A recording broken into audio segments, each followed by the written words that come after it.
இன்னைக்கு நாம சொரக்காய் கூட்டு ஒன்று பார்க்கலாம். அதுக்கு துருவன தேங்காய் அதில் நீங்கள் ஒரு கைப்பிடி அளவு அந்த சொரக்காய் அளவுக்கு ஏற்ற மாதிரி நீங்கள் போட்டுக்கலாம். இப்போ ரெண்டையும் அதாவது பொடி மாதிரி நம்ம அரைச்சி வச்சுக்கலாம்.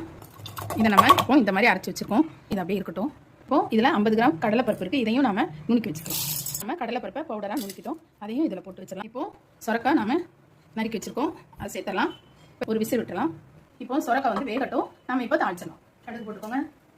சீரகம் சேர்த்துக்கலாம். கருவேப்பிலை, காஞ்ச மிளகாய் 2, அதை வந்து பூண்டு பள்ளி ஒரு 5-6 சேர்த்துக்கலாம். இஞ்சி ஒரு 4 பீஸ் சேர்த்துக்கலாம். நல்லா பருப்படட்டும். இப்போ இதுக்கு தேவையான சின்ன வெங்காயம் சேர்த்துக்கலாம்.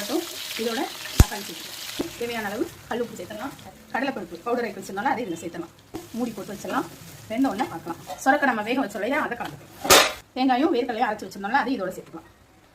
இது நல்ல ஒரு ஹெல்த்தியான சூப்பர் டேஸ்ட் இருக்கும். இதில் நல்லா ரொம்பவே நல்லாயிருக்கும். இப்போ நம்ம தண்ணி சேர்த்துக்கலாம். சூப்பரான சொரக்காய் வேர்க்கடலை கூட்டு ரெடி.